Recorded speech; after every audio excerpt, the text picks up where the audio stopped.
Buenas tardes, sean todos bienvenidos a su programa El Chanclazo. Antes que nada, para empezar, vamos a abordar un tema de suma importancia que en los últimos meses ha sido de mucha reverente. Como bien sabemos, desde el año pasado, la Universidad Autónoma de México ha presentado unos paros indefinidos ante las demandas de algunos alumnos debido a la inconformidad que se está generando en cuanto a los temas de violencia y discriminación de género. Para abordar este tema, nos encontramos hoy con una mesa de especialistas en diferentes ámbitos que, empezando por mi lado izquierdo, contamos con la presencia de Juan Manuel Minor Cepeda. Estudió en la Escuela Nacional del Colegio de Ciencias y Humanidades del plantel Oriente. Cursando actualmente el cuarto semestre, se encuentra en un programa institucional de asesorías que ofrece el plantel enfocado a la historia universal moderna y contemporánea en México. Por favor, un fuerte aplauso. A continuación, contamos con la presencia de Derian Reséndiz Reyes, representante de la Federación Nacional de Estudiantes Revolucionarios, o bien conocida como FENER, dentro del Centro Universitario Tlacaele, estudiante del octavo semestre de la licenciatura en Derecho. Por favor, un fuerte aplauso. A continuación, contamos con la presencia de la maestra Patricia Guevara, quien es maestra en Ciencias de la Comunicación por la Universidad Autónoma de México, profesora de la asignatura de Facultad de Ciencias Políticas y Sociales dentro de la misma institución y en la Universidad de Latinoamérica. Es directora de Relaciones Públicas en el Colegio de Bachilleres, secretaria de Educación Pública, además de ser fundadora, directora y coordinadora de La Neta del Planeta. Fuerte aplauso para ella, por favor. A continuación, contamos con la presencia de mi compañero Eleusis, quien es corresponsal de prensa de la Federación Nacional de Estudiantes Revolucionarios, FENER. Es un estudiante de sexto semestre en la licenciatura de Periodismo y Comunicación. Por favor, un fuerte aplauso.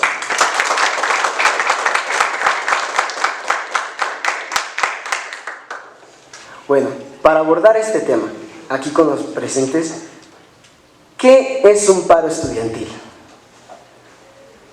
Por favor, le cedemos la palabra a Minor. Bueno, a mi parecer un paro estudiantil es, ¿cómo se llama?, la movilización de un grupo de estudiantes, principalmente con un enfoque dirigido hacia un bienestar común, como lo es en el caso de mi escuela, y también que buscan la solución de los mismos problemas que se dan internamente dentro de la escuela, como lo puede ser la violencia de género, la inseguridad, o asimismo la falta de matrícula, como suscitó en el caso del Instituto Politécnico Nacional. Por favor, Derian. Sí. Bueno, a mí me parece que un paro estudiantil es una herramienta que conserva pues un núcleo, en este caso específico los estudiantes, el cual tiene como un objetivo pues precisamente tratar de que a través de un paro estudiantil, tratar de que a través de la no movilización estudiantil dentro del área pues que es la escuela, se pueda resolver alguna necesidad, alguna demanda de los propios estudiantes, pues que ellos mismos han denotado, que han exigido en algún otro momento, y que como no hay solución, pues atienden o se respaldan a través pues, de una movilización o no movilización estudiantil. Profesora, por favor. Muchas gracias. Efectivamente, desde mi punto de vista, también es una herramienta, un mecanismo para obtener beneficios en algún objetivo, en algún tema específico. Sin embargo, y lo digo con todo respeto, con mucha frecuencia no es la mejor herramienta para obtener los resultados deseados. Y yo creo que es un aspecto en el que debemos de ahondar más. Es un aspecto en el que definitivamente tenemos que generar innovación para resolver los conflictos. Yo creo que las universidades tienen que enseñarnos a ser también participativos y colaborativos. Y yo que he estado muchos años en la UNAM, en la Facultad de Ciencias Políticas, que soy estudiante de allí, que hice la licenciatura, que hice los estudios de maestría y que doy clases ahí desde hace muchos años, me he dado cuenta que no ha sido la herramienta óptima para resolver los conflictos. Por favor, compañero Eleusis. Pienso que en el sentido más estricto del término, estamos hablando de un cese de actividades. Es decir, podemos aplicar el término paro no solamente a las huelgas o a las manifestaciones estudiantiles, sino podemos hablar del paro en cualquier término del ámbito, ¿no? Es decir, cesar actividades. Pero aquí hablamos del paro estudiantil y entendemos, así como lo dicen pues, los otros colegas, que es una herramienta que usan los estudiantes para poder exigir alguna necesidad, alguna obligación o derechos pues, demandados ante el rector o ante alguna otra institución. Y podemos distinguir que son dos tipos de paros, el paro activo y el paro inactivo, que en lo posterior hablaremos. Okay. Al dado de las respuestas que me han otorgado, les pregunto de manera muy sincera, ¿creen que se ha malinterpretado la definición de paro estudiantil? ¿Se ha ido modificando a través del tiempo a beneficio o viceversa? Alexis. Así como lo preguntas tú, diría que sí, porque los términos evolucionan, así como el lenguaje, así como muchas otras cosas. Y en ese sentido del paro o las actividades del paro de estudiantes no son las mismas condiciones que experimentaron los jóvenes que vivieron hace 50 años a las condiciones que experimentan los jóvenes que están en paro este año en la UNAM. Tenemos que decir que la diferencia o la evolución que ha tenido es que la aceptación o la negación de la sociedad se ha ido polarizando un poquito más. Es decir, que hay parte de la sociedad que entiende que el paro es una herramienta crucial, una herramienta esencial para que los estudiantes logren sus objetivos, y sí hay una parte mucho mayoritaria, a mi parecer, que piensa que el paro no está dando resultados como pues algunos de nosotros pensamos, pero en esencia podemos decir que ese tipo de términos o la evolución del paro pues sí es distinto en todos los términos y distinto en las aplicaciones que se vienen dando. Por ejemplo, el paro inactivo y el paro activo que decía yo. El paro activo se refiere a cuando los estudiantes cesan labores, pero aún así siguen yendo a la escuela a tomar clases o a participar en la huelga. El paro inactivo es cuando se cesan totalmente las actividades, se cierran las puertas y no se hace ninguna actividad, ¿no? Pero claro, eso pues depende de cada escuela, de cada movimiento y cada organismo que esté organizando ese tipo de actividades. Maestra, ¿usted qué nos puede comentar acerca de este? Me parece muy interesante la postura, creo que en definitiva debemos innovar. No quiero decir que no haya paros, ni quiero decir que no esté de acuerdo con ellos, que en buena medida no lo estoy. ¿Por qué? Porque no resuelve los conflictos y el país necesita que se resuelvan los conflictos. Entonces, creo que debemos dar un paso hacia adelante en la solución o la resolución de los conflictos, sobre todo cuando son temas tan añejos que están afectando tanto la economía del país, tanto el desarrollo de los jóvenes, que es esa dualidad de paro activo y paro inactivo, y que los jóvenes de hoy tienen muchas más demandas de las que teníamos en mi generación o de hace 60 años, 70 años, 80 años, ¿no? Entonces yo sí creo que hay que innovar, hay que dialogar. ¿Por qué? Porque el diálogo nos puede llevar más fácilmente a la solución de un conflicto que tener un paro. Dirían, por favor. Bueno, yo en realidad me sumo completamente al comentario del compañero Eleusis. ¿Qué agrego yo? Que en realidad el término mismo el concepto mismo de paro, pues sí ha ido cambiando al paso del tiempo, ¿no? La sociedad sobre todo, o sea, la sociedad en esencia no es la misma, como dijo bien él, hace 50 años a como es ahora. Y por lo tanto la demanda no es la misma, pero en esencia yo creo que la conciencia misma de los que hacen el paro, la conciencia misma de los paristas, pues no es la misma, ¿no? En ese momento yo podría decir, y podría decir con toda sinceridad, que hace 50 años los estudiantes estaban mucho más preparados, mucho más conscientes, incluso apoyaban más la postura de un paro a como lo hacen ahora, ¿no?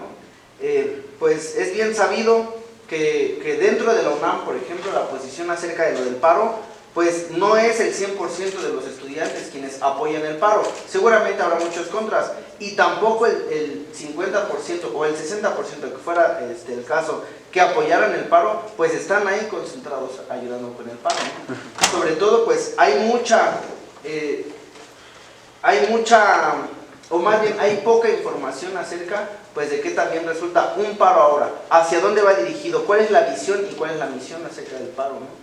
No como hace pues 50 años. La verdad es que sí me parece pues que se ha ido deteriorando el concepto mismo, se ha ido deteriorando al paso del tiempo, al grado de que ahora se considera paro, pues en lugar de decir, no, pues están luchando por sus derechos, no, pues mira, hay un montón de jóvenes estudiantes que algo necesitan, hay algo mal ahí en esa universidad, hay algo mal ahí en ese centro, bueno, ¿qué está pasando? No, ahora ¿qué es lo que hace la sociedad? ¿No?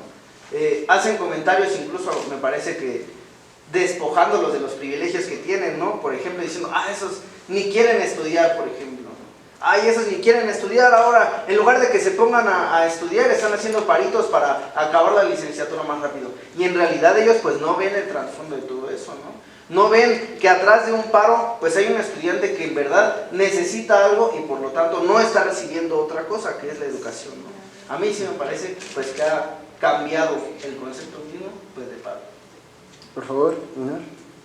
Bueno, yo también estoy de acuerdo con la postura de mis compañeros, pero también cabe recalcar que desde los años 60, principios de los años 60, el término paro comienza principalmente cuando los médicos comienzan la revuelta de las batas blancas, que es un cese de actividades que se da en los hospitales de la Ciudad de México y otros estados de la República, cuando el gobierno se niega a atender las carencias que sufren los hospitales. Ahora, años posteriores, arrastrando este pequeño problema, en 1968, hace 52 años, México se enfrenta en una crisis estudiantil, que es la misma que se encuentra México actualmente de nuevo. En esta crisis estudiantil, la UNAM entra en paro, principalmente la mayoría de sus facultades y de sus escuelas preparatorias entran en paro, como lo es el caso de medicina, que desde 1968 tenía años que no entraba en paro, 50 para ser exacto, y volvió a entrar cuando fue el movimiento antiporril en el 2018, a 50 años del movimiento de 68. Entonces, esta crisis, el paro sí ayuda a resolver y sí se ha transversado mucho el término, debido a que durante los años 60, en especial durante el año 64, que es el periodo presidencial de Gustavo Díaz Ordaz, cuando se da el periodo de Díaz Ordaz, el término paro se comienza a malprestigiar por el hecho de que al gobierno no le convenía que tener una sociedad donde los estudiantes estaban exigiendo una mejora de sus condiciones y respetar los derechos que por ley se les había otorgado durante el gobierno de Miguel Alemán, dándoles las autonomías e infringiendo esas leyes. Ahora, el término paro actualmente en este siglo, bueno, en este año principalmente, se toma más hacia un enfoque de que los estudiantes no quieren tomar clases. Este término se ha estudiado desde 1968 con el paro de las cese de actividades, en el 1999 con el cese de actividades por el aumento de las cuotas de la matrícula del UNAM, y además en 2018 por el movimiento antiporril, que surge cuando se manifiesta mucha gente en frente de rectoría. Llegan los porros y atacan a los estudiantes que estaban manifestando de manera pacífica frente a la torre de rectoría.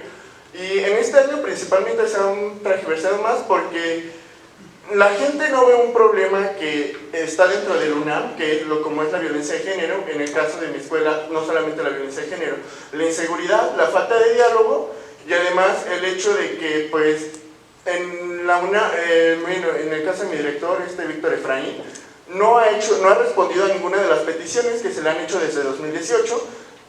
Y pues principalmente el término también nos lo ha estado desprestigiando él, porque durante varias prensas estudiantiles, durante varias prensas ruedas de prensa que se han hecho con diversos medios, el director del UNAM, el director de mi Colegio de Ciencias Humanidades se ha dedicado a desprestigiar la imagen de los paristas con el hecho de que dice que no se hicieron ataques porriles al día siguiente de que comenzó el paro, de que se están robando el material de cómputo que está dentro de una sala dedicada al apoyo de los estudiantes, y sobre todo por el hecho de que dice que no representa a la comunidad, siendo que desde el jueves 6 de febrero el alumnado decidió que sería un paro de 48 horas.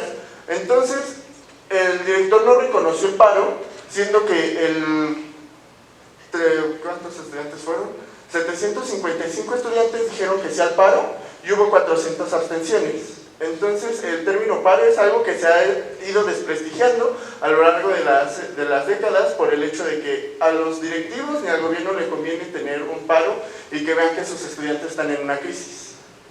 Debido a todas esas respuestas que me han dado, ¿creen que los alumnos tienen miedo de realmente entrar a un paro estudiantil, debido a que han presenciado ya a través de los años, como bien lo han mencionado, ciertas actitudes de parte del gobierno.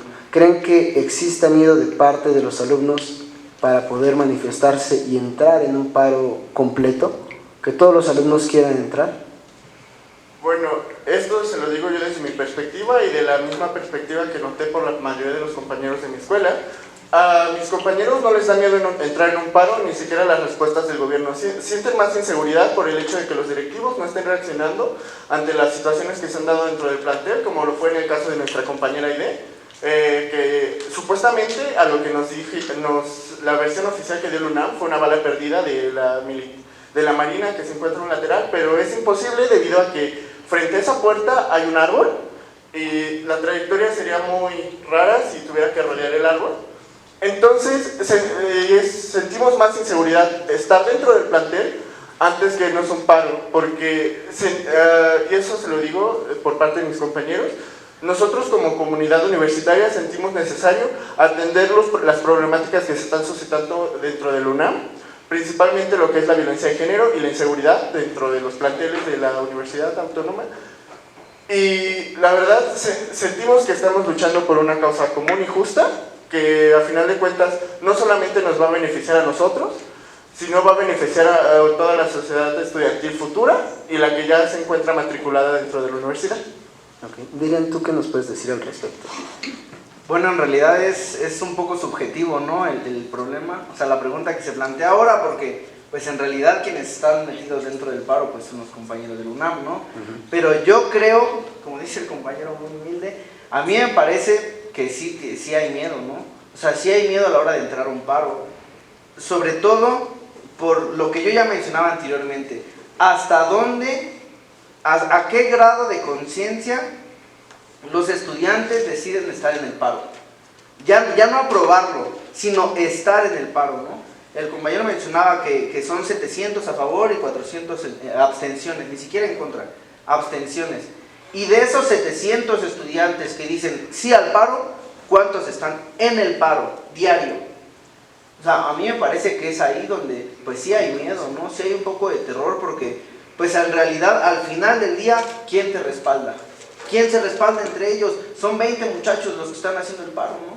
Son 20 muchachos los paristas que están todo el día ahí en la facultad, día, tarde y noche me parece, ¿no? Ya me corregirán aquí los especialistas, día, tarde y noche en la facultad, en lugar de que sean 700, ¿no? Entonces, pues en realidad, ¿qué estudiantes pues respaldan el paro? A mí me parece que sí hay un poco de temor, y si no es ese, entonces es la falta de conciencia pues, de los estudiantes, que todavía es peor me parece, ¿no? Antes que el miedo, la falta de conciencia, pues me parece un poco peor. Profesora, ¿usted qué nos puede decir al respecto? Yo creo que sí hay miedo, pero no solo de los estudiantes. Yo creo que los adultos tienen mucho más miedo que los chavos. Miren, ustedes tienen un poco de inseguridad cuando son jóvenes. Todos tenemos un poco de inseguridad cuando somos jóvenes. ¿Por qué? Porque no sabemos cómo hacer las cosas. Pero los grandes, los adultos, tenemos miedo. Tenemos pánico. Que no es malo. Si no sintiéramos pánico, si no sintiéramos miedo, no seríamos capaces de remontar las adversidades. Pero, hablando específicamente sobre el paro de actividades en lo que es la Facultad de Ciencias Políticas, no solamente hay miedo, hay inacción. ¿Sí? Están un poco dejando pasar el tiempo, con la clásica frase de decir, dejar pasar, dejar hacer. Y creo que las autoridades, con todo respeto lo digo, pero con toda firmeza, no están, comillas, capacitados, comillas, para resolver los problemas. La causa principal por la que se fue a paro es por la violencia de género. Y a mí en lo personal, como comunicadora, como periodista de más de 40 años, les puedo decir que las frases que utilizan para revertir la violencia de género están equivocadas. el efecto psicológico que las frases producen, ¿sí?, tiene una carga negativa muy importante. El decir ni una más podría ser cambiado por siempre vivas, por siempre seguras. Otras frases que tuvieran una carga positiva psicológicamente. No conozco el plan de ustedes, lamentablemente, el plan de estudios, pero yo llevé una materia que se llama Psicología de Masas. Yo creo que llevan algo similar acá. En Psicología de Masas, uno se da cuenta cómo reaccionamos en masa. Seguramente ustedes conocen la historia de la invasión de los marcianos en Estados Unidos. Seguramente ustedes conocen ahorita el síndrome coronavirus. Hay una carga psicológica para la masa, para las masas, ¿sí?, muy fuerte, muy importante, que eso es lo que nos está pasando en la Facultad de Ciencias Políticas y Sociales. La situación o la ruta que se ha elegido para resolver la violencia de género, desde mi punto de vista, no es la óptima, no es la más correcta, no es la mejor. ¿Por qué? Porque no estamos viendo todas las aristas de la problemática. Estamos viendo solo una parte, que es la muerte de ciertas personas, que es algo que no es menor. ¿Sí? Sin embargo, debo decirles que yo hice mi tesis sobre periodismo de nota roja hace 36 años, el 14 de marzo cumplo 36 años de haberme titulado de la maestría. Ustedes no eran proyecto y muchos de sus papás tampoco. Y lo único que sí les puedo decir es que tenemos que trabajar en aras de resolver la violencia de género o la inequidad de género desde una plataforma distinta. Tenemos que trabajarla considerando todas las aristas, porque aquí solo se está viendo por el término justicia, pero no se está viendo cuál es la problemática socioeconómica, cultural, familiar de las chicas que son violentadas. Y eso es un aspecto muy importante. Entonces, yo sí creo que tenemos miedo los adultos de enfrentarnos a los jóvenes, enfrentarnos en buena lid, en el mejor sentido de la palabra, no de enfrentarnos a golpes, ¿sí? Tenemos que ver cómo ayudamos a los jóvenes a resolver los problemas. Una de las grandes... ¿Vamos a corte? ¿Estamos bien? Entonces, una de las grandes problemáticas es que los jóvenes terminan la universidad y no tienen la certeza de conseguir un empleo. ¿Por qué? Porque la universidad no nos enseñó a generar una empresa. Yo veo aquí 3 grandes potencias para producción audiovisual. Pero salen de la universidad, y no digo que sea exclusivo de esta, salen de la universidad y se van a enfrentar con una problemática que la universidad no les comentó nunca en la vida. ¿Sí? O sea, no les enseñó cómo generar una empresa. Yo les puedo asegurar que aquí estamos 30 personas, 40 personas. Y les puedo asegurar que ustedes que tienen 8 semestres, la mayoría aquí, no se saben los nombres de sus compañeros. Y yo les digo a mis alumnos, ¿cómo te llamas? Eduardo, vamos a suponer que tú vas a salir a crear tu empresa y te dices, ¿cómo se llamaba el chavo que en el evento del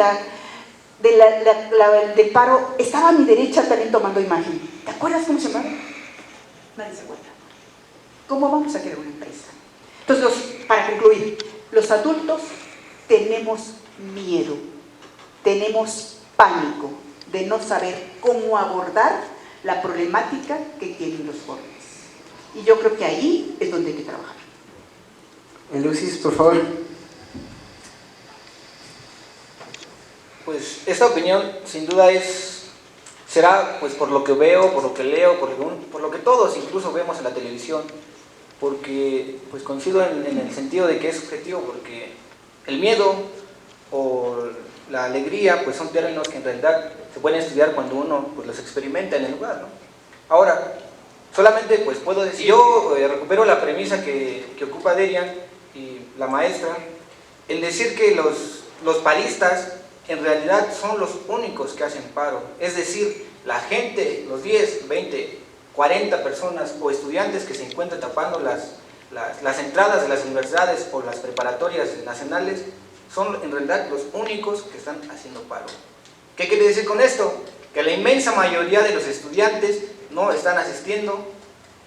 Puede ser por esto, a miedo porque pues en el lugar pues les pase algo, miedo económicamente, es decir, porque no les alcanza para ir y regresar y comer durante el paro, porque en realidad cuesta mucho dinero. Miedo a que si las personas que se dicen ser los líderes del paro, pues no los toman en cuenta, no los invitan en realidad a hacer ese tipo de actividades, pues puede resultar en realidad en algo, pues algo no deseado. Por ejemplo, si yo fuera a paro con mis compañeros que yo conozco, que son mis amigos, llego y digo, a ver, ¿quién es el líder de este paro? Y en realidad vemos que nadie se ha pronunciado con total certeza en los paros de la UNAM para decir yo soy el líder, mi organización es quien encabeza este tipo de actividades, por lo tanto tú estás seguro como estudiante para poder realizar este paro conmigo y poder demandar y exigir los derechos que estamos solicitando. Pero generalmente sí existe un miedo a este tipo de cosas. Y claro, toda la historia de nuestro país, o por lo menos la historia reciente, la historia moderna de nuestro país, nos dice que los paros y las manifestaciones estudiantiles han sido reprimidas en muchos aspectos. Los casos que todo el mundo conoce, ¿no? El movimiento del 68, Ayotzinapa sobre todo, y estos casos que han suscitado en el 2018 sobre pues, los estudiantes contra los porros, que sí ha habido violencia por parte del Estado o por parte de grupos que están inconformes hacia los estudiantes, y también esa es una parte en que, pues si fuera estudiante de la UNAM o un parista, pues sí, yo creo que sí, a pesar de que sea valiente, a pesar de que hay jóvenes que son valiosos y muy valientes, yo creo que sí en algún momento o en alguna particularidad, pues sí existe el miedo generalizado dentro de la UNAM, y lo vemos por los resultados que han tenido hasta ahora, ¿no? Bueno, vamos a un corte comercial, no se muevan, están en su programa El Chanclazo.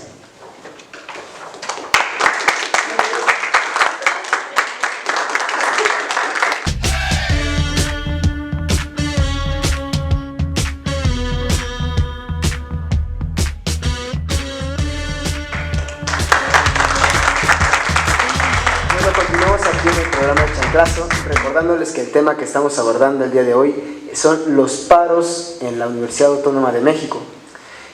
Como bien hace un momento contextualizábamos lo que es un paro estudiantil.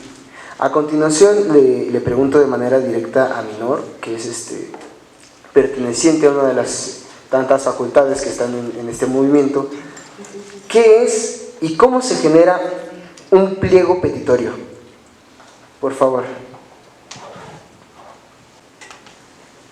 Bueno, un pliego petitorio es una demanda que hacen los estudiantes hacia las autoridades en base a las inconformidades que se van suscitando dentro de los planteles, ya sea por cuestiones de inseguridad, las cuestiones en las que se encuentra el plantel, ¿cómo se llama?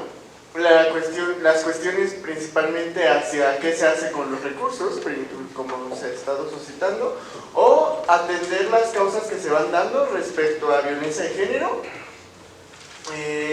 acoso, ¿cómo se llama? Discriminación y exigir principalmente sus derechos como universitarios.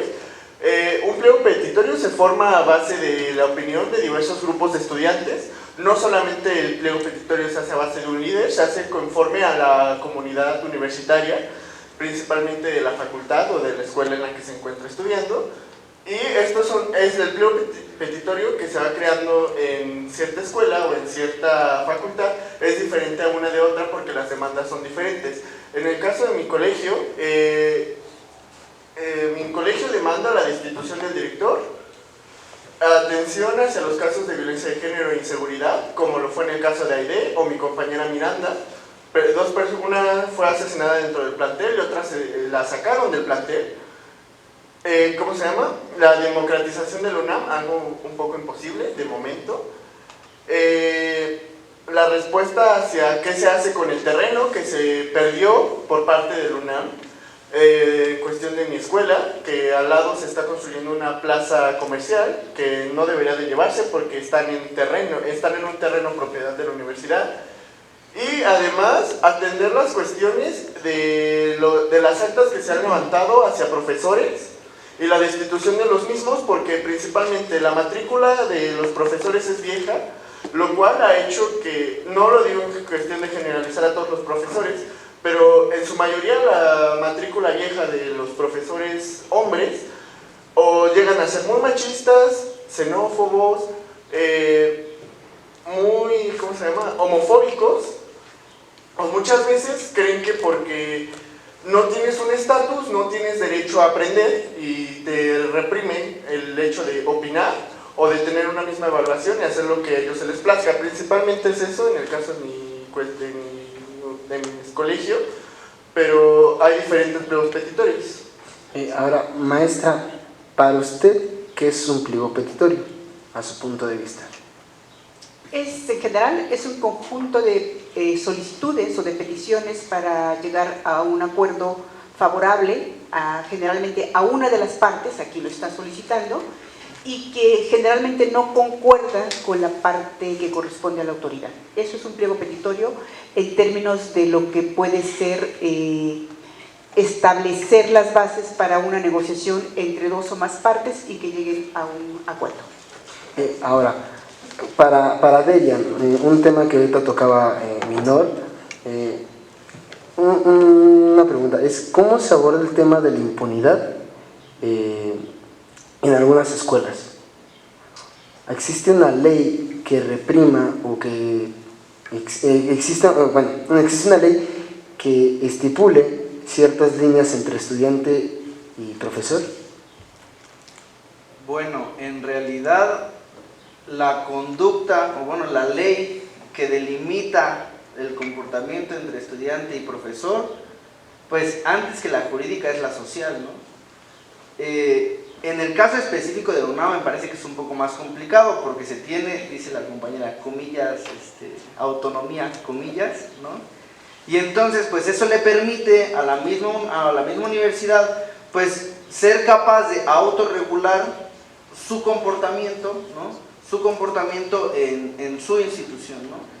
Pero en realidad dentro de la UNAM, fuera de la UNAM, en la calle, en la casa, en donde sea, pues un delito es un delito, ¿no?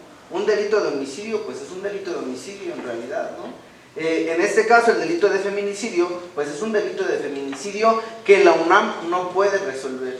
O sea, no puede resolver, ese no es asunto de la UNAM.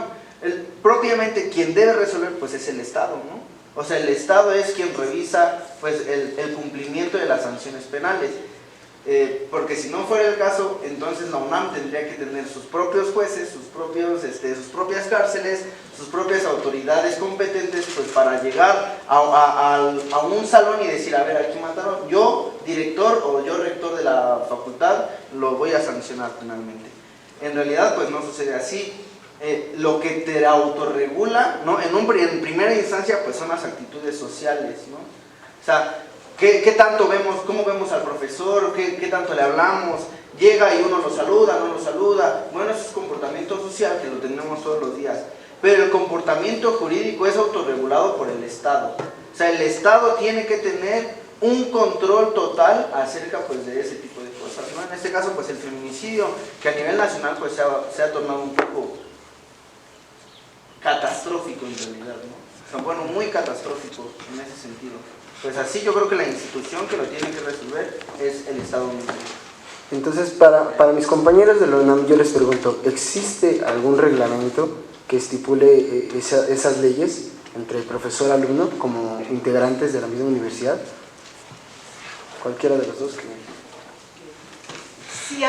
Sí hay definitivamente. En la Facultad de Ciencias Políticas y Sociales, desconozco cada ente de la universidad, pero en la Facultad de Ciencias Políticas y Sociales sí hay una ley orgánica que determina cuáles son las funciones y atribuciones de las autoridades y cuáles son los derechos de los estudiantes, igual que de los profesores. Sin embargo, creo pues que, como bien se decía, hay profesores que tienen 40 o 50 años dando clases, pero que creen, piensan, saben o están seguros que los estudiantes que fue su primera generación son los estudiantes de hoy, y eso no es cierto, ha cambiado mucho. Los jóvenes de hoy tienen muchos elementos de distracción. Como yo siempre digo, en mi época solo había el cine, el boliche y el antro. Y en mi época no había acceso a quienes no teníamos 21 años. Hoy los jóvenes entran a preantros desde los 13, desde que están en secundaria, ¿verdad? Entonces, el Estado ha sido laxo en la aplicación de la ley para muchas cuestiones de los jóvenes. No quiero decir que esté bien o esté mal, simple y sencillamente que ha sido laxo en la aplicación de la ley. Ahora, sí, definitivamente sí hay un reglamento entre profesores y estudiantes y tampoco se cumple muchas veces, casi siempre se desconoce, y luego el profesor no tiene la autoridad moral para dar la clase, ¿no? Aunque tenga 40 o 50 años dando la clase. Porque el profesor puede ser un experto en el autor más famoso que más le agrade de su especialidad, pero eso no significa que pueda transmitir un buen conocimiento. Los jóvenes hoy tienen otras maneras de aprender. En mi época era leyendo. Hoy los jóvenes aprenden de otra manera, aprenden básicamente de videos, ¿sí? Y nosotros no tenemos un área de transmisión de un video. O sea, cuando uno tiene que hacer una exposición con un video, pues uno tiene que valérselas por sí misma, ¿no?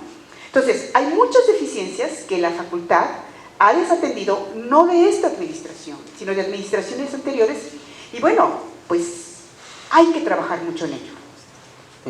¿Qué factores convendrían a ambas partes, tanto estudiantes como alumnos, y le pregunto de este lado a mi compañero Alexis, que favorecieran dichas posturas ante las situaciones que se están brindando hoy en día? Bueno, yo creo que pues, la pregunta viene muy adecuada para responder una pregunta previa, que es ¿de qué se habla cuando decimos autonomía para poder responder esto? Cuando decimos autonomía por parte de la UNAM, hablamos de que la UNAM tiene capacidad para tener su propio gobierno en esencia. Es decir, que puede regular las actividades de derecho y las actividades de legislación y las actividades de obligaciones dentro del área que limita su territorio de gobierno, que es el gobierno, la rectoría, los consejos, la población, que es la comunidad universitaria, y pues el área, pues ya, ¿no? El territorio, que es la UNAM y todas las escuelas preparatorias. Ahora, dentro de ese gobierno, dentro de esa soberanía que ejerce la autonomía de la UNAM, necesariamente tiene que haber reglas, normas que regulen la población de la UNAM, que es la comunidad estudiantil. Y para que éstas se lleven a cabo, para que éstas se cumplan, necesariamente tiene que haber, en principio, un respeto. Eso yo creo que lo deberíamos entender así, un respeto en principio por las normas de la institución. Por ejemplo, no llego tarde, no corro en el pasillo, para el maestro, no acosas a las alumnas. O sea, son en realidad, en principio, ese tipo de cosas que socialmente todos debemos entender como correctas, ¿no? O sea, la moral por un lado y las obligaciones como ciudadano por el otro lado. Ahora, ¿qué podemos hacer para mediar y para que esas cosas se ejerzan o puedan llevarse a cabo de una manera más técnica, más específica? Podemos plantear algunas vertientes. Por ejemplo, en la UNAM no hay ni un órgano de vigilancia que regule la actividad de entrada y salida de la institución. O sea, supongamos, todo el mundo tiene credencial y por un torniquete o por un tal lugar tiene que entrar solamente los estudiantes de la UNAM para poder estudiar dentro de las instalaciones. Pero que vemos que hay gente que entra, que no es partidaria, ni siquiera estudiante de la UNAM ni sus principios, y entra y en realidad lo que hace es hacer uso indebido de las instalaciones y el uso indebido de las ideas de la institución. Las drogas, pues la prostitución, algunas cosas que yo creo que están por demás mencionarlo. Y ahora, o sea, ese podría ser un ejemplo, credencializar a los estudiantes y regular la entrada y salida en principio. Podemos hablar de otra cosa. También podemos hablar de que la UNAM tenga un órgano de vigilancia para que los estudiantes se sientan en realidad seguros al andar y al hacer sus actividades dentro de del área de la universidad. Y no necesariamente tiene que ser una policía pues, militar o una policía civil que no sea estudiante. Puede ser pues, también los mismos estudiantes, ¿no? En realidad eso es muy hipotético todo lo que estoy diciendo, pero puede funcionar en principio a lo que podemos proponer para que las reglas y las reglas entre estudiantes, alumnos y todos los directivos pues se puedan ir mejorando un poco más. Ahora, de manera abierta a todos mis compañeros aquí en este pequeño espacio les pregunto, ¿existe una contradicción entre el término autónoma? Maestro. Sí. Sí existe. ¿Debido a qué? ¿Por qué? Porque reclamamos autonomía, pero no tenemos autonomía presupuestal. Si yo quiero la autonomía de mis papás y mis papás me siguen manteniendo, pues hasta dónde soy autónoma, ¿no? Así está nuestra universidad. Y suena muy duro decirlo, pero suena más duro no decirlo. ¿Sí? O sea, la universidad cobra por estacionamientos, sobre todo los alumnos. Es como si yo le cobro la entrada a casa a mis hijas, ¿no? O a ustedes, sus papás les cobran por llegar a casa. Entonces, vamos moviéndonos de esos esquemas rígidos de hace 40, 50 años y más. O sea, la autonomía, yo les puedo asegurar que el 99% del personal técnico, administrativo, académico, estudiantes, autoridades de la UNAM, no saben definir el término autonomía, ¿no? O sea, los jóvenes que están en la Facultad de Ciencias Políticas y Sociales y que no son estudiantes, se dicen autónomos. Bueno, si son autónomos, porque carambas están dentro de la facultad. A mí me parece que credencializar, o sea, yo creo que aquí no entra nadie que no pertenezca a la comunidad universitaria, de verdad. Pero no nos vayamos a las universidades famosas, ¿no? O sea, hay una entrada para proveedores, tan. Si el proveedor quiere entrar por donde entran los estudiantes con auto, no pueden entrar. O por la puerta X o Z o W, no pueden entrar. Sí. Ahora, la UNAM, pues sí es una ciudad, pero todas las ciudades deben tener sus controles para seguridad. Credencializar a personas y a autos, a bicicletas y a motocicletas para entrar a la universidad es una imperiosa necesidad si queremos seguir conservando autonomía. ¿Sí? Se dice que la autonomía es de cátedra, ¿verdad? Y yo sí la usufructúo. O sea, yo doy una materia que se llama Historia y Procesos de Comunicación. Y desde el punto de vista académico suena muy bonito, pero a ninguno de mis alumnos les interesa que desapareció el periódico de Tlacuache, o que nació el periódico Guacamaya Azul, ¿verdad? Entonces, hay que adecuar los planes de estudio a las necesidades del país y a los intereses de los jóvenes como una guía. ¿Por qué? Porque traemos una experiencia ya. Es como si ustedes quisieran ser los papás de sus papás. Sus papás decían, ¿qué te pasa, hijo? O sea, el papá soy yo, la mamá soy yo. Entonces, yo sí creo que nuestra universidad, y en el caso específico de la Facultad de Ciencias Políticas y Sociales, miren, abuso del tiempo. La Facultad de Ciencias Políticas y Sociales da Ciencias de la Comunicación, Sociología, ahora da Antropología Social, Ciencia Política y Administración Pública, y se me escapa ahorita la otra, y Relaciones Internacionales. Bueno, pues tiene más de 50 años dando esas carreras. Hoy, la Facultad de Ciencias Políticas y Sociales no tiene un medio de comunicación. ¿Sí? No lo tiene. Yo pregunto, ¿por qué no lo tiene? Es condición sine qua non. Deberían algo que quieras comentar. Sí, por supuesto. Yo digo que, o sea, con respecto a esto, ¿no? De que si hay una contradicción en si la UNAM tiene o no autonomía, pues habría que decir que, podríamos decir que sí tiene autonomía, ¿no? ¿Cuál es el problema? Que la autonomía que ellos quieren ejercer, pues está ligada directamente pues a un modelo educativo que no le conviene a la UNAM, ¿no? A mí me parece que por ahí quiero empezar mi intervención. ¿Por qué digo esto? Porque si bien la autonomía te permite, entre otras cosas, ¿no?, como lo de lo económico, ver en qué te gastas tu dinero, ¿no?, pero decir que tú eres autónomo es decir de qué manera quieres dar tus clases y hacia dónde quieres ir, quieres que dirijan tus clases tus maestros, ¿no? O sea, y por ese lado a mí me parece que no es, tienen autonomía pero no la ejercen. Y entonces eso en un primer momento sucedió, pero han pasado tantos años, ¿no?, que la misma autonomía de los estudiantes, como menciona aquí la especialista, pues se ha tergiversado tanto que ni siquiera ellos mismos saben definir qué es autonomía, ¿no? Bueno, tú eres autónomo, sí, yo soy autónomo, no hay ningún problema. Bueno, ya ejemplos se han dado, ¿no? Pero a mí me parece que la autonomía de la UNAM, la esencia de la máxima casa de estudios del país, que es la Universidad Nacional Autónoma de México, ha perdido su propósito. Y por eso digo que ahí es donde sí ha perdido la autonomía. Ha perdido la autonomía en donde ha decidido la UNAM, ha decidido dentro de sí misma ya no fungir el papel que México necesita, ¿no?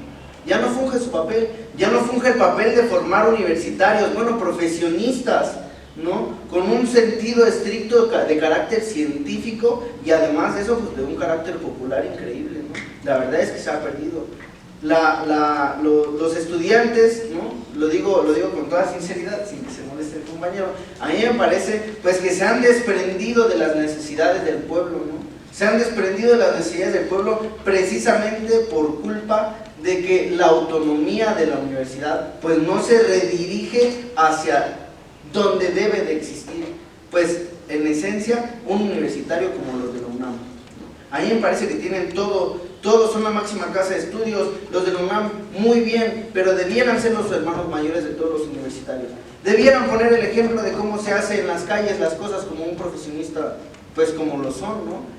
Pero en realidad a mí me parece que han quedado a deber mucho a esta patria, ¿no? Precisamente por no saber utilizar la autonomía en la que pues se peleó, ¿no? O sea, no vengamos a decir aquí que la autonomía de la UNAM pues se ha regalado, para nada. Pues también los estudiantes se ganaron la autonomía y entonces pues han sido inconsecuentes con la defensa de esa autonomía. Bueno, retomando lo que dice mi compañero, no principalmente, creo que el problema surge desde años antes de que uno entre a la UNAM, porque como dice Platón, el pueblo tiene el gobierno que cree merecer. La educación que se imparte dentro de las escuelas que están afiliadas a la SEP o de la misma SEP nos han demostrado que muchas veces su ineptitud es muy grande por el hecho de que cuando uno entra a la universidad, y se los digo yo como preparatoriano, bueno, cesachero, cuando uno entra la visión cambia de perspectivas. Cada escuela y cada facultad tiene su propia perspectiva. Podemos hacer una comparación entre el lema que tiene la Escuela Nacional Preparatoria con el Colegio de Ciencias Humanidades, que es Amor, Orden y Progreso, que es de la Escuela Nacional Preparatoria, una escuela nacional que se formó hace 150 años, cuando estaba todavía Benito Juárez, y tenemos ¿cómo se llama?, la idea del CCH, que es aprende a aprender, aprende a hacer y aprende a hacer. Son ideales diferentes que tienen perspectivas diferentes. El cuanto la autonomía va influyendo dentro del individuo es diferente, y la UNAM no ha perdido el carácter popular por el hecho de que sencillamente la UNAM tiene institutos que han apoyado y han estado en los peores momentos de México, como lo es el Servicio Sismológico Nacional, que en el 2017 se podría decir que fue uno de los principales, fue el que detectó el sismo, además de que la UNAM ha hecho varias apoyos hacia el mismo gobierno, en el hecho de que no solamente, oh sí, detectó el sismo, no, sino que también mandó a los ingenieros, a los civiles, a los arquitectos, a checar qué tan dañadas estaban las estructuras de la misma, ¿cómo se llama?, de la misma Ciudad de México. Ahora, la UNAM también se tiene que concebir no solamente como un centro de estudios, sino como una casa donde se tienen que formar las artes, las humanidades, el carácter cultural, la educación, política y social del individuo en el hecho de afrontar las necesidades que tiene un pueblo desinformado, como lo es México, donde se sobrevalora más a una persona que tiene más conocimientos científicos antes que uno socialista, bueno, uno humanista, donde, por ejemplo, como mencionó mi compañero, la UNAM ha perdido los estribos científicos, pero no se ha dado cuenta de que nosotros también estamos tratando de andar en una sociedad más preparada, no hacia el hecho de que México necesita estar en un estatus social elevado, sino de que, por ejemplo, y yo se los planteo así, la mayoría de los maestros de francés o de idiomas que salen de la Escuela Nacional imparten en escuelas privadas por el hecho de que México no se ha preparado para preparar a su sociedad respecto a lo que sucede en su entorno, de que México ya no es una nación que solamente debe de hablar español para poder progresar. México solamente habla inglés y por lo que tengo entendido van a hablar, está preparando a los alumnos de secundaria para que puedan hablar francés. En definitiva, el mundo no solamente se comprende del inglés y el francés, también tenemos una potencia emergente como lo es China, India, que tiene su propio idioma y sus propias características culturales, donde no solamente México es el centro de atención, sino también ver a los demás países, cómo puede beneficiar México a los demás países y esos países a México. Bueno, muchísimas gracias por las respuestas. Vamos a otros cortes comerciales, por favor, no se muevan, regresamos a Chanclazo.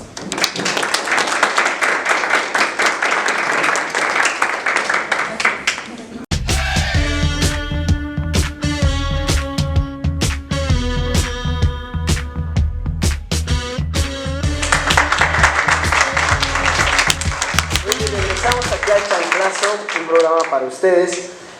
Bueno, para concluir la emisión del día de hoy, me gustaría saber de todos mis compañeros qué opinan acerca de lo que está pasando de manera general con la situación que vivimos en el paro de la UNAM en este 2020. Bueno, mi opinión no solamente se tiene que transversar a lo que pasa en la UNAM, sino también un contexto nacional donde México está sufriendo un nivel de inseguridad, como lo es en el caso de la UAP, que la Benemérita de Puebla, que entró en paro por el asesinato de estudiantes de medicina, lo que es también en el caso del Instituto Politécnico Nacional, que entró en paro por cuestión de que aumentaron la matrícula, no se preparó el inmueble. Y en el caso de la UNAM, que no solamente se tiene que transversar un hecho de feminicidio sino también a la inconformidad que se ha arrastrado a lo largo de los años, y también el contexto de seguridad en el que se encuentra el país es muy deplorable, porque no solamente se ha demostrado que no se tiene que pensar en la UNAM como una universidad central, que ya no lo es, desde, no recuerdo el año, pero un rector propició que la UNAM ya no fuera una universidad centralista y se expandiera a lo largo de los estados. En el caso de la ENES de Yucatán, también no están en paro, pero se encontraron manifestaciones de feministas dentro del plantel cuando fue la visita de Enrique Graue. Ahora también en el caso de nuestra universidad se tiene que entender que no solamente el gobierno actúa contra la universidad, como lo fue en el caso del 21 de febrero, que senadores de Morena intentaron infringir contra la autonomía que se le había dado a la universidad con una legislación. Ahora también tenemos que entender que México está en uno de sus peores momentos, donde o por ser mujer, por persona diferente, o por ser una persona de un estatus más o menos acomodado, te violentan al hecho de quitarte la vida, como lo fue en el caso de los estudiantes de la Benemérita de Puebla. Y pues en el caso de la UNAM siento yo que el hecho no solamente tiene que ver con la universidad, sino también con los mismos estudiantes, la educación que se le da en casa y el hecho de cómo los padres no están listos para educar a una sociedad que viene arrastrándose desde décadas posteriores, posteriores a la revolución, que fue el momento más inestable del país. También se tiene que entender de que la misma educación que tienen los padres no es culpa de los padres antecesores solamente, sino también de cómo se nos ha educado en las escuelas primarias, secundarias y preparatorias, no solamente del UNAM, del Politécnico o de cualquier otra escuela preparatoria anexa a cualquier universidad, sino también a las que tiene el gobierno, como las escuelas preparatorias oficiales, las EPO creo que se llaman. Entonces, se tiene que entender que tenemos que estar capacitados para capacitar a una sociedad y tomar un rumbo diferente. Derian, por favor. Sí, claro. ¿Me podrías repetir, por favor? Solamente... Bueno, ¿con qué concluyes la situación que está atravesando actualmente la UNAM en este 2020? Bueno, yo en realidad quiero concluir diciendo que para México, como dice el compañero, también me quiero remontar así, ¿no?, a la nación. ¿Qué es lo que se necesita? México lo que necesita es un modelo educativo distinto. Un modelo educativo que ahonde principalmente en las necesidades, pues, de los más demandados, ¿no?, de los pueblos, de las... Si bien es cierto que por ejemplo, los universitarios de la UNAM ayudan a la Ciudad de México, también es cierto que la Ciudad de México no es México, ¿no? O sea, la periferia incluso misma de la Ciudad de México, pues tiene carencias muy grandes. Y yo creo que todo eso lo podríamos modificar nosotros desde un modelo educativo con carácter distinto, con carácter social, un modelo educativo integral. Porque si bien se imparten materias políticas, ¿qué tipo de políticas se imparten? Se imparte en las universidades materias humanísticas, ¿qué tipo de humanidad se imparte, no? A mí me parece que podríamos empezar por ahí. Lo que necesita México es un modelo educativo distinto, un modelo educativo que esté principalmente al alcance, pues, de los pueblos más vulnerables del país. ¿Esto cómo se consigue? Se consigue a través, pues, de que la sociedad estudiantil mexicana, que los estudiantes, yo también creo lo que dijo la compañera hace un rato, ¿no?, que México le tiene mucho miedo a los universitarios, que México le tiene mucho miedo a los estudiantes. Bueno, ¿qué es lo que le falta a los estudiantes entonces? ¿Por qué ese miedo no se convierte en soluciones? ¿Por qué ese miedo no se convierte en actos, en hechos? Vamos a resolver las demandas a los estudiantes. A mí lo que me parece más bien es que lo que los universitarios tienen que dejar de ser movimientos estudiantiles para convertirse a su vez en una organización estudiantil sólida. Una organización estudiantil dentro de sí misma, pues, sea democrática, sea crítica, sea humanística, sea nacionalista, pero sobre todo sea científica. Una organización estudiantil con todos esos cimientos por debajo suyos, pues miren, es inquebrantable, es inquebrantable. Lo que México necesita para que el Estado, para que la UNAM, para que todo movimiento estudiantil sea superado y a su vez sea resuelto, es una organización estudiantil que esté al servicio de los estudiantes. Y lo podemos comprobar que esa es la solución en los asuntos, pues, que la historia misma nos ha dado. Por ejemplo, el movimiento del 68 en comparación con el movimiento del 67.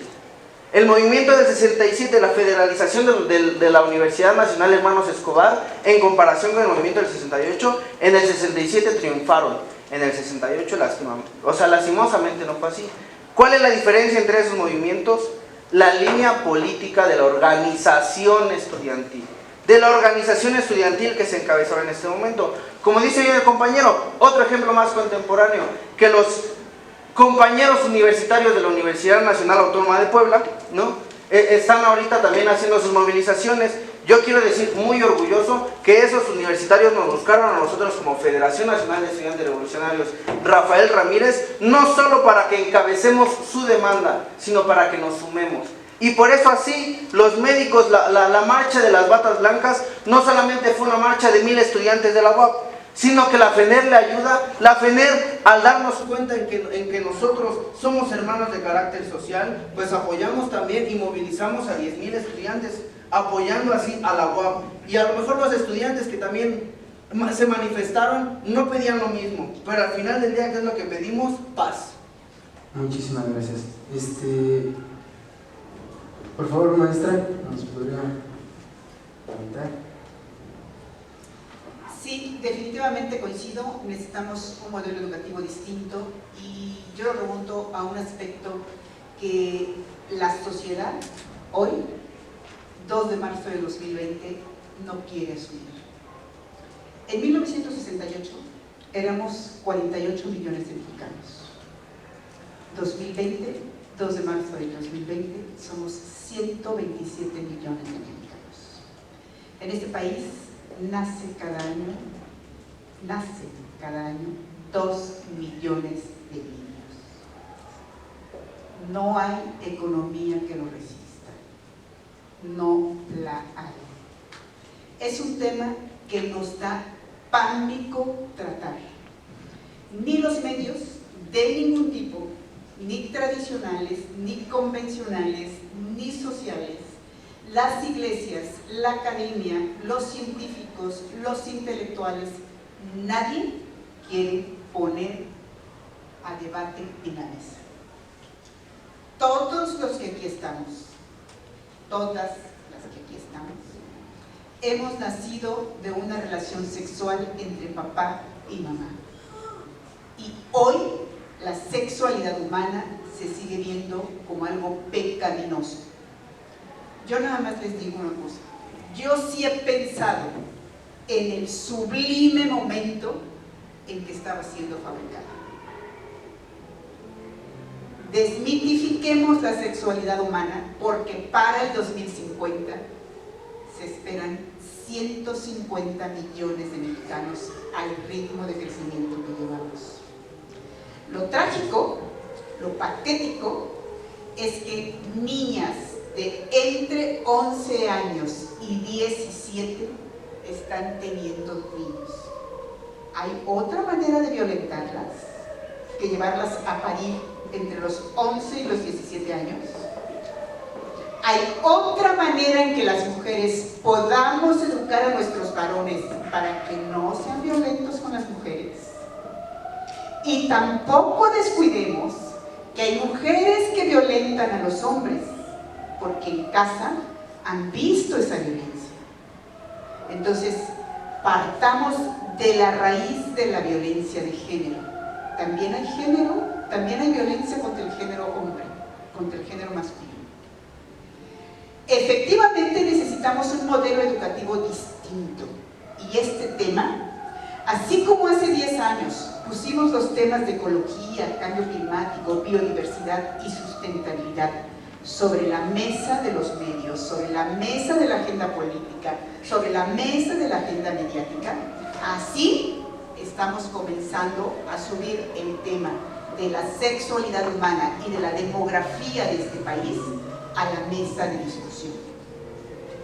No puede ningún gobierno de ningún municipio, de ningún estado, de ninguna ciudad, de ningún país llevar atención educativa, médica, alimentos a una población que crece como la mexicana.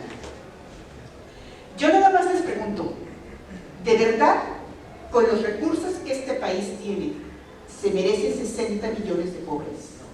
¿De verdad? ¿De verdad, con las riquezas que este país tiene, podemos seguir produciendo 2 millones de niños al año? ¿De verdad?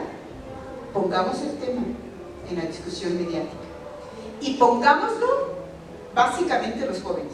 Yo, como digo, yo ya voy de salida, pero ustedes están muy jóvenes. Yo los quiero invitar a que el chanclazo, que me parece un nombre sui generis, vele por el propio bienestar de ustedes. Tener niños no es bueno, y nadie nos dice que no vuelves a dormir igual, ni hombre ni mujer, sobre todo si eres un papá responsable, si eres una mamá responsable. Disfruten su vida, viajen, conozcan, estudien, salgan. La única manera de conocer es viajando.